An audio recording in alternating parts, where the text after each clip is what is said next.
Hi, everyone. I'm Laura Chandler, the host of the Sacred Stream Radio podcast and the co-founder of the Foundation of the Sacred Stream. I'm also the executive director. And I'm here with Isa Gucciardi, also co-founder and director, founding director of the Foundation of the Sacred Stream, and a host of other things. Master potter, master. Not the host of the Sacred Stream podcast. No, you're not, but you're a guest interviewer at times. Yes. And you're a guest. I am. Yes, I do flit in and out. Yes, you do. Yes. And we will be sharing this live broadcast on the Sacred Stream podcast. So folks who are not able to join us on the YouTube channel will be able to hear us on Apple Podcasts and Spotify and wherever you get your podcasts. So thank you for joining us. We're going to give folks a little bit of an opportunity to come on and join us. And we're talking about optimism today and the power of optimism and what does that mean and how do you do it? But first, I'd like to invite everyone to please let us know you're here in the comments section. Write your name and where you're watching us from. And we love your input. We love your any questions you have or any comments you have. So yeah, let us know. And I see Jim Maitreya is here. One of the most optimistic people I know. Very optimistic. And always so helpful. And with her optimism always kind of brings, one of the things that optimism does, that Jen definitely does, is that she makes things possible, you know? And I think that is something that optimism does really provide, because it gives you the kind of oomph to keep going and to keep reaching for something new. So I think, it's an agent of change. Optimism is an agent of change for sure. Well said. So, yeah. So looks like we have some other people. I can't read it. You can. I'll read it. Okay. So Suzanne is here from Southern California. Suzanne Katana, great to have you here. Hi, Suzanne. So good to know you're here. And Amy's here, right around the corner from us, really. Hi, Amy. In the fog. Hey. It's foggy. Katie Healy's here. Katie. Martinez. Brangwyn's here. Hi, Brangwyn. Wow, great to see you from Colorado. So we've got folks from around the country joining in. So, well, let's get started talking a little bit about optimism. Okay. I'm optimistic about that idea. Are you? Okay, yes. Yeah. I thought of it as a topic because, we've been in, things have been difficult. And I think, around the world, there's been even more war than usual. We've had just really intense situations politically, socially. I think people individually have been really going through difficult times, and it's felt dark, it's felt dark. And while I don't want to get into politics, we don't tend to discuss politics on these particular programs. There has been something that has occurred that has helped shift, kind of created a new energy, at least here in the U.S. And that is the election has changed tactics a little bit, and we have this sort of embracing of joy and embracing of optimism and hopefulness, and that's what it should be about anyway. And it seems to have lifted for some people, for a lot of people, has brought a lift and hopefulness and optimism. And so the question that we're really pondering today, or looking into, is how do we cultivate optimism, and what is the importance of that, and what is the power of that? What is the power of optimism, and is there a power to optimism? Will you ponder that question? I want to welcome Kat Marlowe from Watsonville, and hi, Kat. Jay and Ron, and Jay, maybe Z's in there somewhere too, from Petaluma, and Sherry from Connecticut. Great.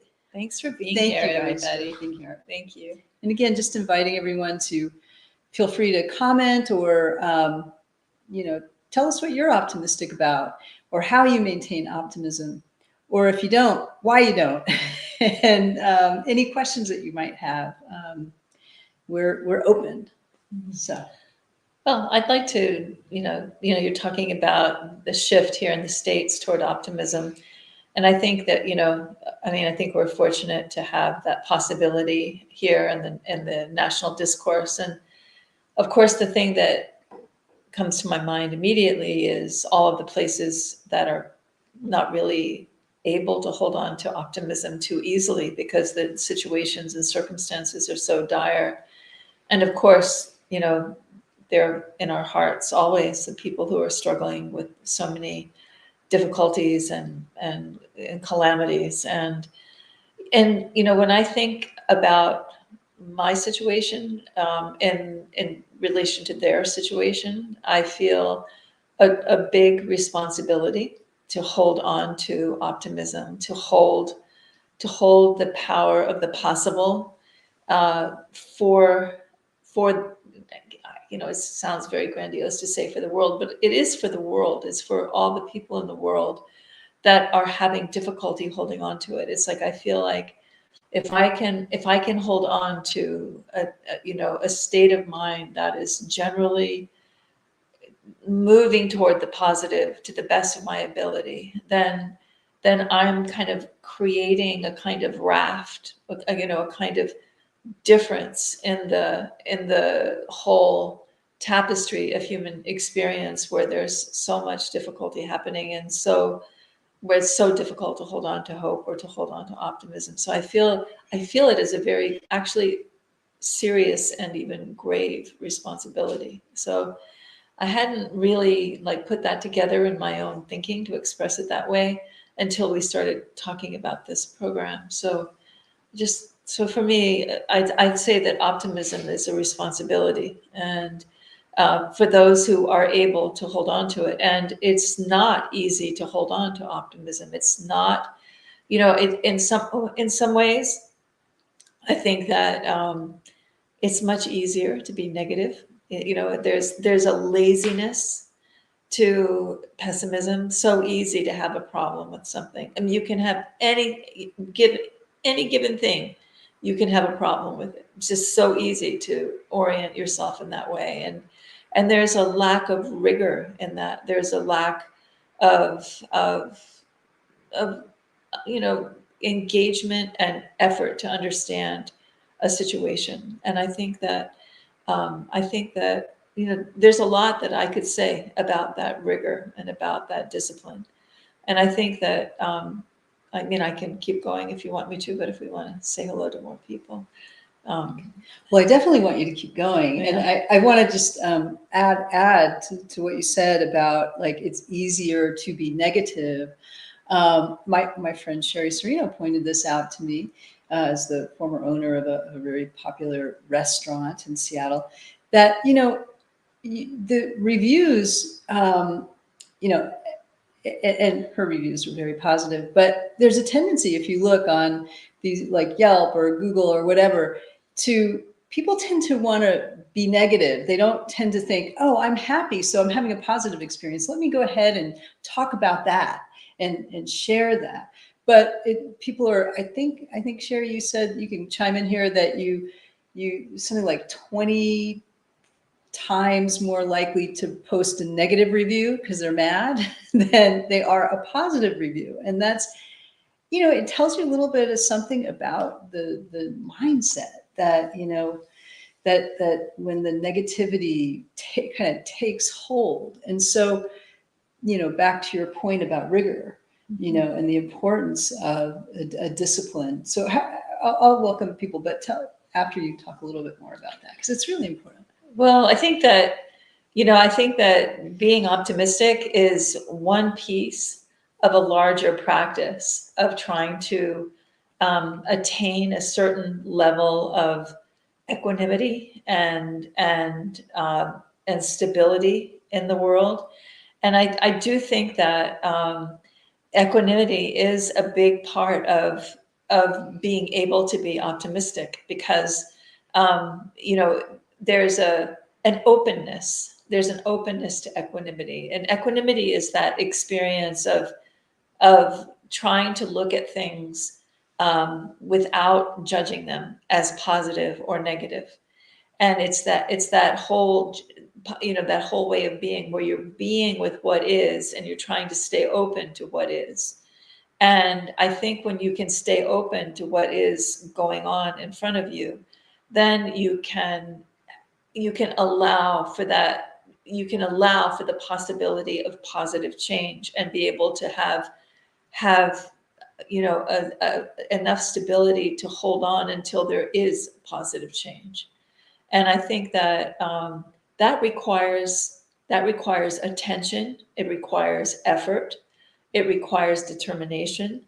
And it's already hard enough just to get to a place where you can be equanimous, right? I mean, I think people tend to really define themselves by what they like and what they don't like.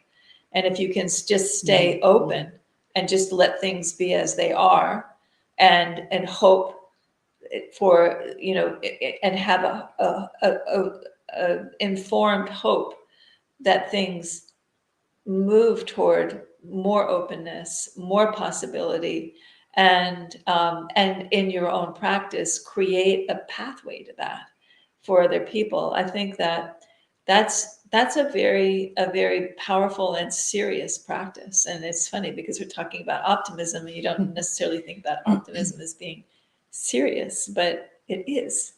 And so there's some thoughts. I have tons more, but yeah. So well, I want to welcome one of the most optimistic people I think we know, which is Gyaltsen's here. Oh, hi, Gyaltsen. I think Gyaltsen, are you in New York City now? And Jim Maitreya says, I found groundedness in pragmatic optimism. That's an interesting idea. And Sherry confirms that it's 22 times more likely to write a negative review than a positive review. So we have some questions. Are you ready for a question? I'm ready for questions. All right. I'm always ready for a question. So Jay asks, what is the energetic difference between the power of optimism and the power of positive thinking? My experience in seeing the latter seems to be more involved with will. Oh, that's an interesting thought. I think that I think optimism is more general. I think that and so maybe that's why you're seeing the will there with positive thinking. But the truth is that you do have to activate your will to move toward to be optimistic. You do have to make with your volition. You do have to choose that. And I think when you're saying there's more will involved with positive thinking, it may be because you have a particular outcome. If with positive thinking, maybe that's what you're thinking. So maybe that's why you feel that will. But I do think there is a volition that is involved with the willingness to be open to the possibility that things can improve. And I think there's some clarifying of you can, with positive thinking, and I think you do this with optimism too, but you have to be careful of spiritual bypass, right? Like, I'm just going to think positive in this moment, even when this bad thing's happening that I really need to address, but generally positive thinking, I think is really aligned with optimism. And it's that idea of training the mind to be focused in a positive direction.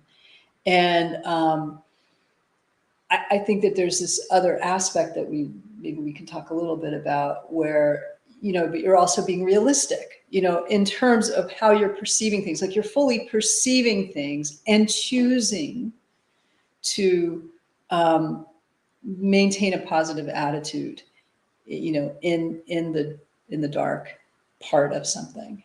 Yeah, I think, in Buddhist practice, they say, you see everything as the path, and actually, in some practices, some people will say, I even welcome adversity because it gives me a chance to practice, right? It gives me a chance to see every difficulty as an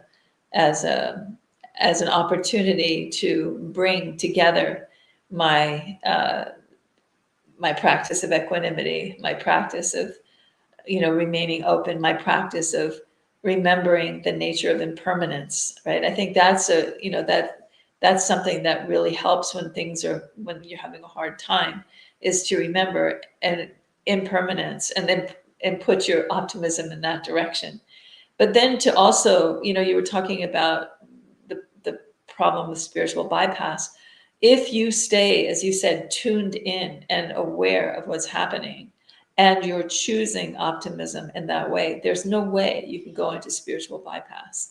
And I think that it's important to kind of, again, see the rigor and the toughness of the practice of being able to find a place to practice optimism when things are difficult. That is, I mean, that is truly an opportunity to practice, to bring the cultivation of kindness, the cultivation of bodhicitta, as they say in Buddhist practice, of loving kindness to the situation, even when things are difficult, not to just kind of, look away and just, sing a happy tune and kind of not pay attention to what's happening.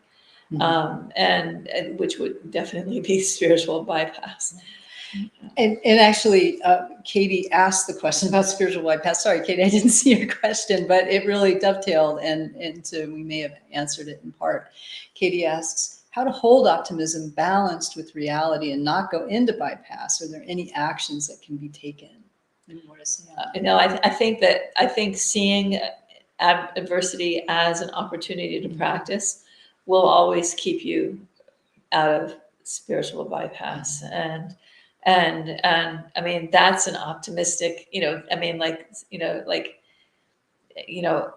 an optimistic act, to see how deeply you can hold your ability to hold on to a sense of compassion or a sense of loving kindness toward everything that's happening, even when things are not going smoothly. And I think a lot of spiritual bypass happens as a result of sometimes it happens as a result of like just a tendency towards denial and not seeing things in realistically or fully what's happening in a particular situation. And so really cultivating the ability to be with something that's adverse or something that, doesn't, being able to look at it and develop that ability to be present with it, again, neutrally, as best you can. And that's a hard practice, depending on how triggering something is. But when you're able to practice kind of bringing a neutral perspective to seeing something for what it is, being able to hold it for what it is, I think that helps us not go into spiritual bypass. And still maintaining the possibility that things can change for the better. And that, and if you want to get very Buddhist, that everything is okay, no matter what's happening, because that's spiritual bypass. I mean, but that can be, but it's a fine line, right? Yeah, but at the heart, from the Buddhist perspective, at the heart of everything is Buddha nature, which is connected to compassion, kindness, like empathetic joy, and so you have to, and having a practice where you can actually remember that and try to perceive that at the heart of something that may be happening that may be very difficult, takes a lot of focus. It takes a lot of discipline, and I mean, and it is very rewarding because you really do have a raft of stability with that kind of a practice. You're less likely to get thrown. I think, like a really good example of that is Gandhi. When, Gandhi, it was, a major practitioner, disciplined practitioner. And, when he was shot, the first thing he did was to say, wrong, wrong. He immediately focused into that's God. He immediately focused into the field of compassion and goodness.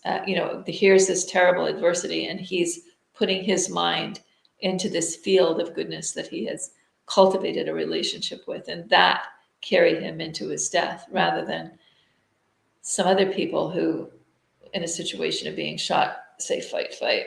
Yeah, it's a little bit different. Wow, that was a good one. A little bit That different was perspective. Good, Isa. Right, Just yeah, slip that yeah, right in but there. we're not talking politics. No, right? we didn't even say the We word didn't till you. mention it. Wow, No. well done.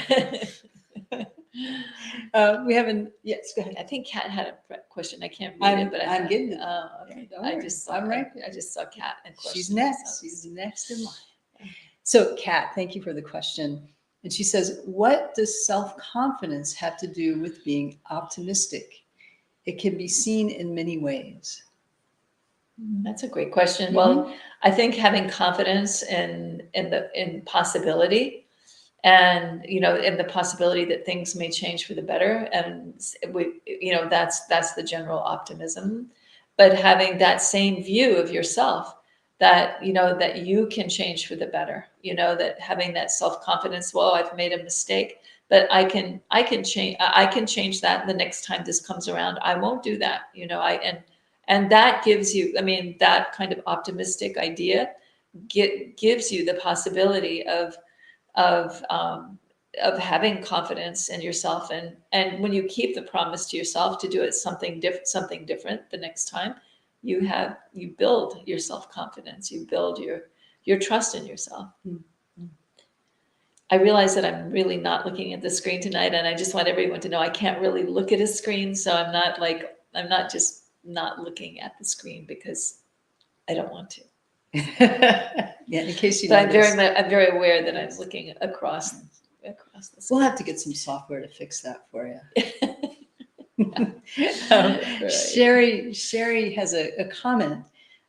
Personally, I can always shine light on others, but I have a hard time shining it inward. Yeah. So, what do you think the reason for that is? Right? I mean, there's a reason for that. You have to try to understand what that reason is.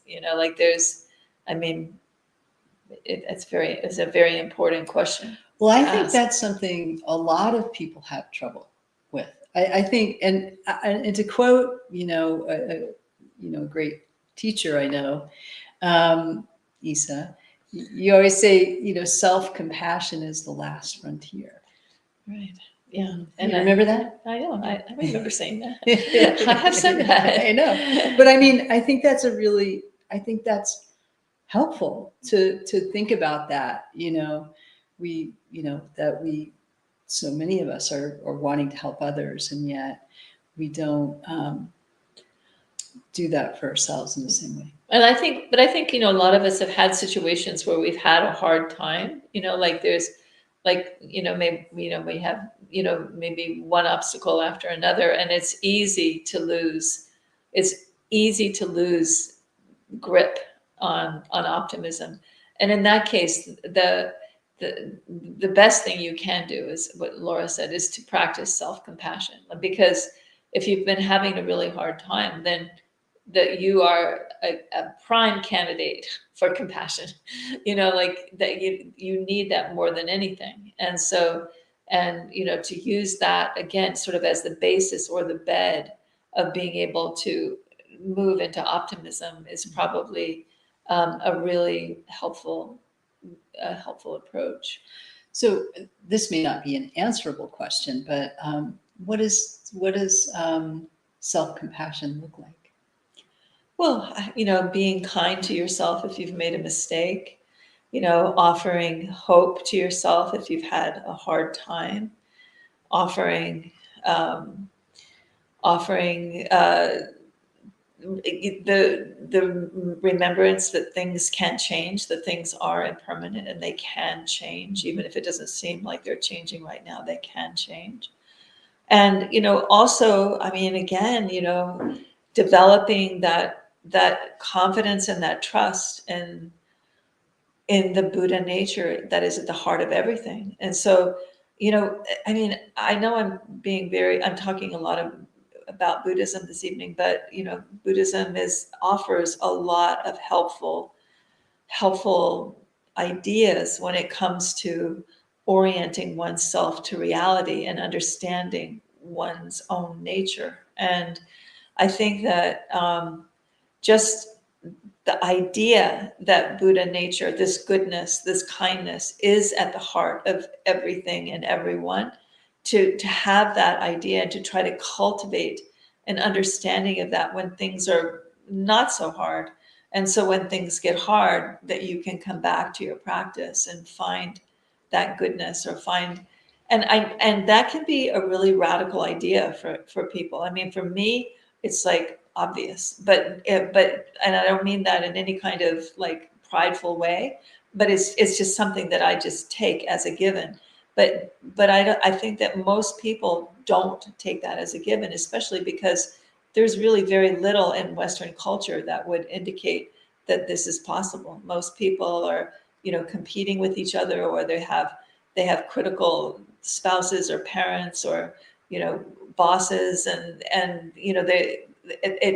they tend to be focused outward on what other people are perceiving, and we have, or what they think they're perceiving. And, this is where it's really important to have equanimity in terms of what people are saying to you about you. And, this is where you don't take it as a truth, because I think this is where a lot of misunderstandings about the nature of oneself, one's relationship to oneself, and the nature of reality comes from. And I think that, there's so many misunderstandings about, why you could be deserving of something good, right? Or, how you're going to be, how your life is going to be if you act in a particular way. And then when it doesn't fit, then you think, oh, there's something wrong with me. Mm-hmm. But, there is no guarantee about how your life is going to be unless you are engaging your mind to understand yourself and your reality. And even then, the only guarantee you have is that things are here and so are you. Maybe, but if you really want to go deep Buddhist, nothing is here and you aren't here either. But that's a little much for this level of talking.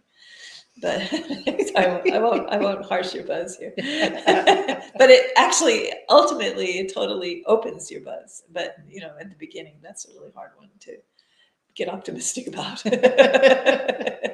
Hey, I want to thank everybody for being here and for your questions. It really makes for a great conversation, and it's so much fun for us to see you all and to be able to converse with you in this way. And I want to thank the person behind the scenes who is posting in as Sacred Stream, and that's Cody Humston, our the great magician. Yeah, the man behind the curtain keeps it all running. Yeah, Oz, as it were. And the great Oz. Yeah, and I'll just take a moment to say that we have some classes coming up, including one that I think is pretty related to this topic, which is intention and manifestation. And we don't always, you don't teach this a lot. We do have it on demand, but this is an opportunity to be in a Q&A with you. I don't think it's quite on demand yet. Oh, it is on demand. Sorry. I don't know that it is. I don't think it is yet. But at any rate, it's happening for real. At the end of this month, you can join in, and there's an opportunity to be live with Ethan. And there's a discount right now going on. So Cody will probably post that for us. And I think the discounts for a couple more days till September 1st. So go ahead or maybe even a little bit longer, but Cody, just jump on that. Just jump on that. The great Oz will determine that. Yeah. So, yeah. And we also wanted to let you know the introduction to shamanism class is coming up, and we are running a 50% off special on that. But I think for tonight and tonight only, anyone who's here, it's free. So Cody will set you up with that. Okay. Back to questions. Are there any questions? Of course. Yeah, right. Well, let's have some questions. And everyone who's joining us, please do let us know you're here. Even if you don't have a question, we'd love to know you're here and where you're calling from, or Zooming, or what are we, StreamYarding, living in from. YouTube. Wherever you are in the world, please let us know. Digitally present. Okay. You're working on that. Okay. So Jen Maitreya says, Rick Hansen talks about holding a positive experience or gratitude for 30 seconds to balance out our negative brain-based tendency to hold on to the negative. That's helpful. Yeah, I think that's really helpful. And I think, yeah, and really cultivating positive thoughts about positive things and holding those, meditating on those things. Gratitude is a really big help. Our friend John Bruna, who's a former monk and a Buddhist teacher, I remember him talking about, there's some studies that show that when we have a positive experience, like when we buy something that we're really excited about, that excitement lasts about 2 weeks. That's the outside chance. And then we're back like this, kind of like we get something. We're not if we're practicing. No, that's the point. That's the point. So, like I know I go through, this is just habit for me at this point, but I just always am feeling grateful for like these things that I have. Definitely feeling grateful. And, but like my 2006 Ford Explorer, Ford Escape that died recently, every day we'd get in that car and we'd be like, we love this car, but that's a small example. But I feel that way about objects. I feel that way about humans. I feel that way about all my little animal friends, but that just naturally feeds upon itself. And that helps. Gratitude does really help break negativity. Like if you're feeling really down, and to think about, you can be grateful that you're able to breathe, right? Mm-hmm. You can be grateful that there is light and, that the sun is here, and except for Amy Johnson, because there's no sun right now. Actually, I love our little fog bubble here in this neighborhood. I'm very grateful for that. I'm very grateful for that. They're not, it's not hot. Yeah. Okay, so Ron has a question for us. I've been thinking a lot about optimism and joy over the past few weeks, and I was struck by the recent New York Times column entitled, "Joy is not a strategy."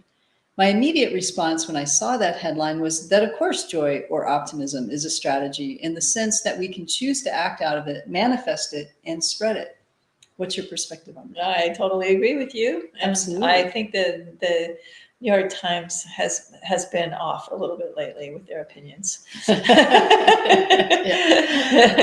Well, and clearly it is, clearly it is a strategy, but it's not a strategy in the sense of like defeating someone. It's a strategy in uplifting which may defeat negativity. And it does defeat negativity. Yeah, and that's okay. Yeah. So yeah, definitely. Oh, and big thanks to Ron who designed our t-shirts. We have our new t-shirts coming out. And I just want to give a shout out to Ron because he designed this t-shirt for us a year ago. We have when we just adjusted it slightly because he did this for us for our 20-year anniversary. And so now we're past 20 years. So we've updated it a little bit.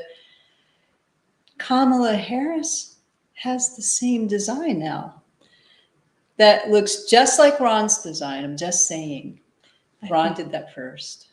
Yeah, Ron. So I'm going to post, we have to post a picture of Kamala's t-shirt and Ron's t-shirt.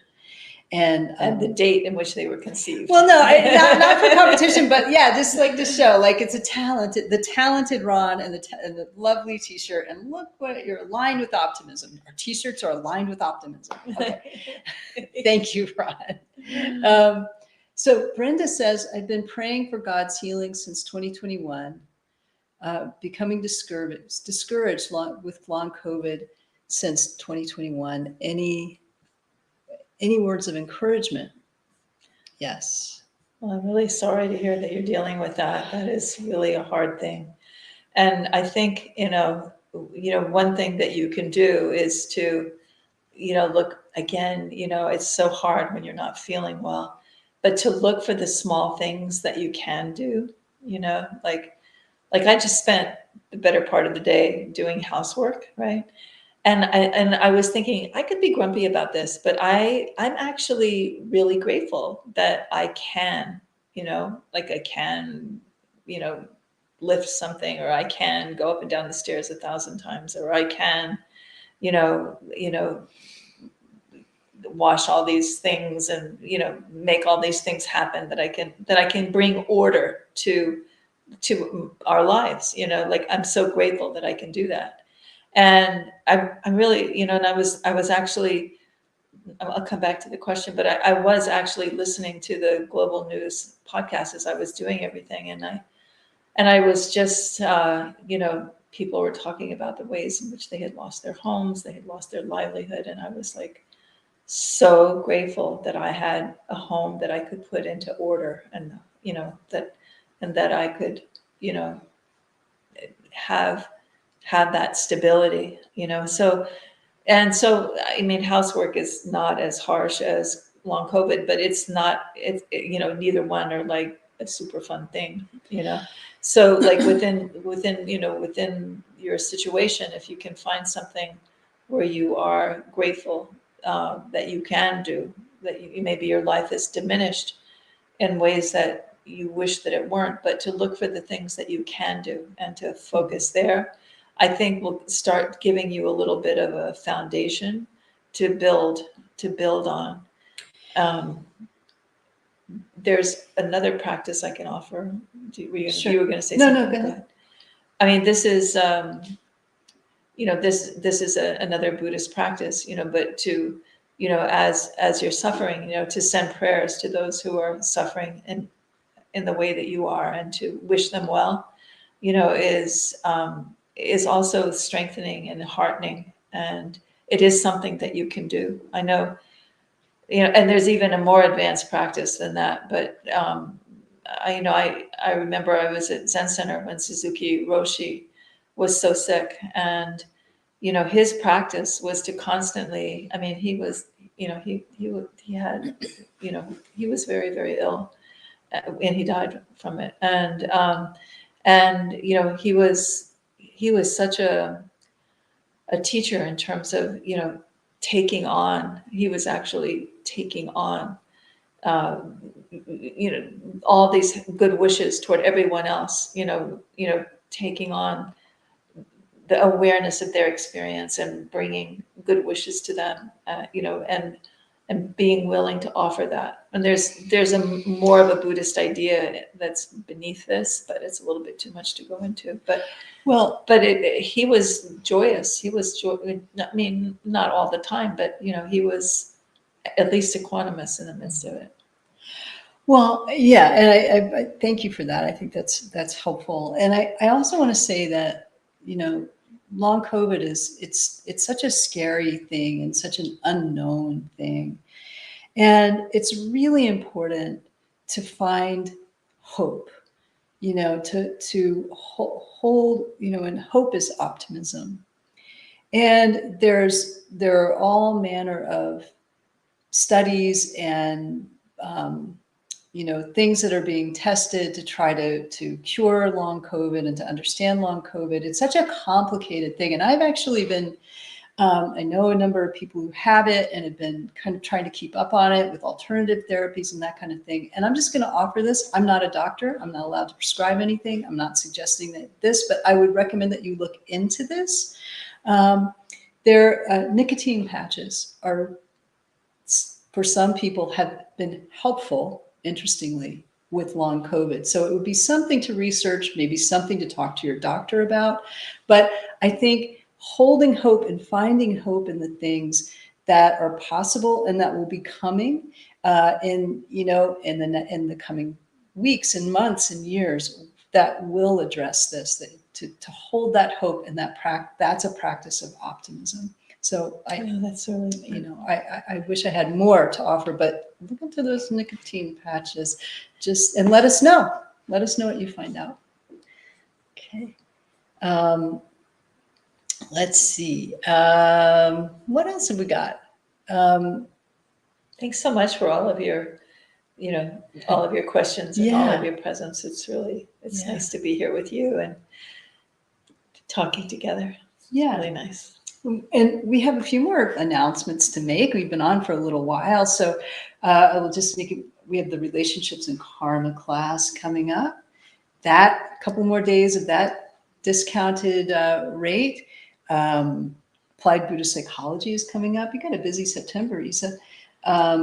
Spiritual evolution and the cycles of time, a very cool class you don't teach very often. So if those things sound interesting, Cody will pop them up and you can yeah, I mean, we've been talking a lot about Buddhism this evening. That entering the stream, it's the foundational class that where we just talk about the basic concepts, and we look at the way in which the practice of Buddhism changes one's psychological orientation, and that has a lot to do with that kind of being able to make that kind of change. Gives you practice in making the change toward optimism. Yeah, and make sure to sign up for our newsletter if you want to find out what we've got going on and events coming up and discounts. Oh, I thought of a couple of others. One big one is our book release. The Depth Hypnosis book is coming out. I'm very optimistic about it. We're optimistic about it coming out, and we have set a tentative date that will be made formal November 9th, right after the election. And November 9th, Saturday. So come join us for a party and a book reading. And come to the Sacred Stream Center. We're going to be in Berkeley. person at Sacred Stream, and we'll also be online yeah. for folks who aren't in the area. But if you're in the area, please come and celebrate with us. We'll have food and drinks and all manner of frivolity. And I want to also mention next Thursday at the Sacred Stream Center in person, a friend of ours who does this really interesting, really amazing, he works in a healing modality called zero balancing. And this is one of our favorite healing modalities. Zero balancing, not a lot of people teach it or practice it. So this is an opportunity to experience it, and it's free. So come to the center in Berkeley and join us. If you're can only come online, she's doing a special online next Wednesday night. And it's on our website, so you can get more information about that. But we really want to encourage you to learn about this modality because it's quite a fascinating and helpful modality. And the Sacred Stream Center is a very special place. If you haven't been there, yes. we're hoping that we're going to have more and more in-person events coming. People have been a little bit slow to come back after COVID, but understandably, and there is a big COVID surge right now. But let's stay optimistic. Let's stay optimistic and wear a mask. So Michelle Baumgartner's here, and she says it's nice to be here. Sorry, my feed just moved. And I find that my level of optimism is directly related to being able to manage any anxiety, perfectionism, and to acknowledge the positive small steps with gratitude. Yeah, that's good. That's a big help. Yeah. Thank you for that. Yeah. So thank you all so much for being here. Any parting thoughts or last questions or comments of the evening? Well, there was one thing that I wanted to kind of bring up more naturally, but I mentioned that people have misunderstandings about whether or not someone deserves to have something good happen to them, or whether something they deserve to have something good to happen to themselves. And I think that it's really important to look at core beliefs that you might have around that idea, like, do I deserve to be able to have something better? And I think that is a place where people get really, really kind of tangled up. And I think that, I remember I had a terrible tragedy happen to me, and this guy, he was so well-meaning. He said, "But you're such a good person. How could something bad happen to you?" Like, that was like such a misunderstanding. Like, I appreciated his sentiment, but it was such a misunderstanding. Like, that if you're a good person, only good things will happen to you. And if something bad happens to you, it means that you're not a good person. Like, that is a classic tangle of misunderstanding and again, in Buddhism, one of the big drivers of of suffering or unhappiness is misunderstanding or, ignorance about the true nature of something. So, look at your core beliefs if you're having trouble grasping on to optimism as a practice for yourself. That might be helpful. Mhm. Yeah, very good. That's a thought. I just wanted to have, you said last thought. That was my Yeah, last no, thought. that's a great last thought. Okay. Oh, I know what I wanted to say. Podcast, please join us for the Sacred Stream Radio podcast. If you missed our last episode, it was with Hogarth Brown, a Neo-Vedic astrologer who's really fun and funny and had a lot to say about the current astrology and some predictions and some advice for people in their Ketu dasha and their Saturn dashas. So lots of fun with him. And our next podcast episode after this one will be I'm interviewing Lauren Markham, who wrote a really fabulous book called A Map of Future Ruins on Borders and Belonging. It's a beautiful book. It was just named one of the best books of the year by the New Yorker. So you don't want to miss that. Get on our newsletter mailing list. Please subscribe. Please like if you're on YouTube. It really helps us the comments help us. If you hit that little like button, I forgot to do all that stuff, but like liking and subscribing, it helps us with the algorithms. It helps us get more viewers and more people tuning in. And that's that. Making things a better place. Yes. And helping people be more optimistic. Indeed. So if you have thoughts on topics you'd like us to cover, we're happy to do more of these. I'm thinking about what's karma got to do with it on relationships.